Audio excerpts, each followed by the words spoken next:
साथियों नमस्कार। एक बेसिक क्वेरी आई थी मेरे पास में कि मेरे जो ब्रदर हैं, उनके खिलाफ सिर्फ केस है डिमांड का, वो अरेस्टेड हैं, केस है महाराष्ट्र का, तो बेल मिलेगी या नहीं मिलेगी और हमें क्या-क्या स्टेप जो है लेके चलने चाहिए। बहुत अच्छी क्वेरी है, बहुत स्पेसिफिक क्वेरी है। देखिए, जब भी मामला होता है प्रिवेंशन ऑफ करप्शन एक्ट का तो 3 फैक्टर इंपॉर्टेंट है, डिमांड, एक्सेप्टेंस एंड रिकवरी। ठीक है, ये टिप्स तो होने चाहिए आपको।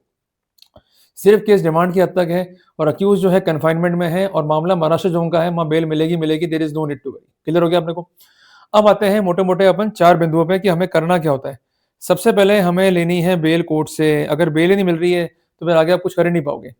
मैंने आपसे कहा भी है, पुनः कहता भी हूँ कि महाराष्ट्र जोन है, वहाँ चांसेस ज़्यादा हैं बेल के, as compared to Rajasthan, as compared to other states. Clear हो गया अपने को? दूसरी बात है कि जब भी बाहर आएँगे, तो पुलिस जो है आपको एक नोटिस देगी। पुलिस से मेरा मतलब है एंटी करप्शन ब्यूरो। ये होगा नोटिस सेक्शन 349 बीएनएसएस में। या नोटिस जो है सिंपल भी हो सकता है कि आप जो है नमूना दीजिए अपनी आवाज़ का। देखिए, पुलिस के पास कोई पावर नहीं है आवाज़ के नमूने के लिए, ये बात ध्यान रखिएगा। आवाज़ का नमूना तभी लिया जाएगा जब मजिस्ट्रेट साहब ने आदेश दिए हों। ये मैं नहीं कहता हूँ, आप कानून को पढ़ो। आप एक काम करो, सबसे पहले ओपन करो 349 बीएनएसएस को, उसमें साफ-साफ ये लिखा हुआ है कि मजिस्ट्रेट को यदि उचित लगेगा as per the facts and circumstances, तो वहाँ पर कंसर्न अक्यूज़ को आवाज़ का नमूना देने के लिए आदेशित किया जा सकता है। क्लियर है बात ये?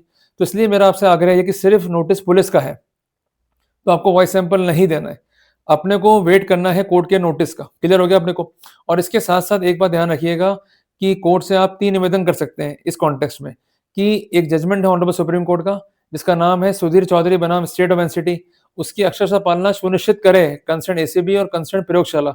इस बारे में जो है डायरेक्शन चाहिए। नंबर 2, जो हमारे संवैधानिक अधिकार हैं उसका वायलेशंस ना हो, इस बारे में जो है डायरेक्शन चाहिए।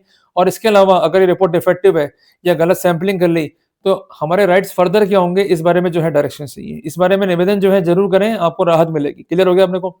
इसके अलावा पॉइंट नंबर 3 क्या है? Submit your case to the police. Actually आप लोग करते क्या हो, वेट करते हो चार्जशीट का या अग्रिम कार्रवाई का। देखो, पुलिस बेसिकली एक ट्रैक पर जो है दौड़ रही है। वो ट्रैक क्या है? Investigation of the crime. Investigation दोनों पक्षों के लिए है, चाहे वो परिवादी है चाहे वो आरोपी है। अब जो परिवादी है उसका रिपोर्ट फाइल पर है, उसके एविडेंसेस फाइल पर है, उसके डॉक्यूमेंट फाइल पर है। आपका फाइल पर क्या है? कुछ भी नहीं है। तो कैसे लड़ोगे? इसलिए लड़ने के लिए आपको अपना ज्ञापन देना जरूरी है। ज्ञापन से क्या होगा? आपके जो सबमिशंस हैं रिगार्डिंग द फैक्चुअल स्कोर वो रिकॉर्ड पा जाएंगे। देखिए, ट्रैप तो एक प्रोसेस हो गया, बट फैक्चुअल स्कोर क्या है? वो कहता है कि भाई ये व्यक्ति विशेष जो है लोक सेवक है। कहना कि आपका मैं लोक सेवक नहीं हूँ, कोई डॉक्यूमेंट है सबमिट करो, इसका फायदा मिलेगा अपने को।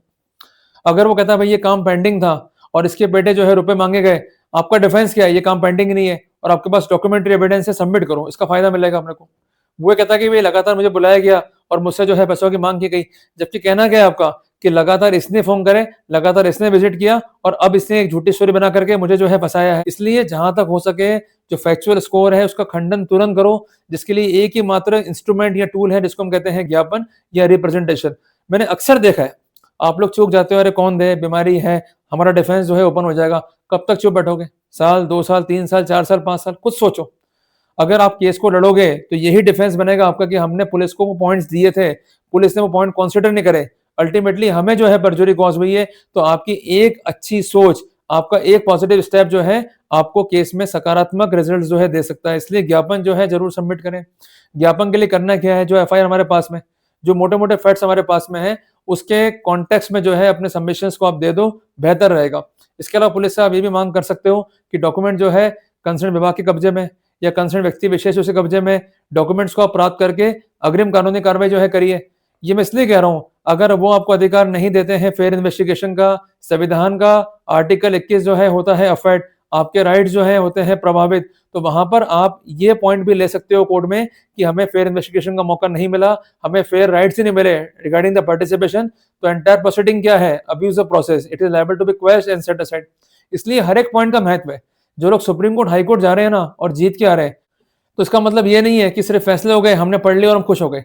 उन फैसलों में क्या प्रोसेस अपनाया गया और किस प्रकार सक्सेस ली गई, मॉडल्स क्या था, इसको देखो। आप देख रहे हो रिजल्ट को, मैं देखता हूँ मॉडल्स को, और उसके अकॉर्डिंगली हमको आगे बढ़ना है ताकि हमको भी वैसे के वैसे रिजल्ट जो है मिल जाए। क्लियर हो गया अपने को? तो ये विशेष बातें हैं जिस पर जो है अपने को ध्यान रखना है। और चौथी इंपॉर्टेंट बात, अगर पुलिस जांच प्रॉपर नहीं करी, आपके केस में जो है बेईमानी करी है, कुछ डॉक्यूमेंट जो कि काफी इंपॉर्टेंट थे, जो रिकॉर्ड पे आने चाहिए थे, वो रिकॉर्ड पे नहीं ले रहे हैं, तो ऐसे सिनेरियो में बिफोर कंसर्न जो सेशंस जज है उसके समक्ष आप आवेदन कर सकते हैं जिस कॉन्टेक्स्ट में महत्वपूर्ण गाइडलाइंस है ऑनरेबल सुप्रीम कोर्ट की, जिसका साइटेशन है 2016 एससीसी पेज नंबर 277।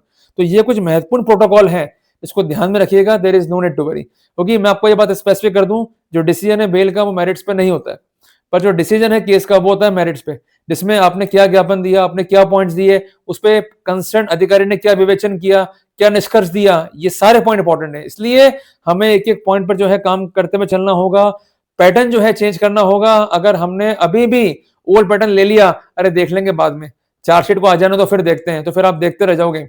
इसलिए we need the prompt action. अगर एक्शन प्रॉम्प्ट है, एक्शन क्विक है, एक्शन सही है, एक्शन लॉजिकल है, तो वहां सफलता आपको मिल ही जाएगी। क्लियर हो गया आपने को? तो despite of getting worried, despite of getting panic, proceed, यही हमारे हाथ में। क्लियर है? कर्म करना हमारे हाथ में, फल की इच्छा मत करो, पर कर्म कैसा हो? लॉजिकल हो। कर्म कैसा हो?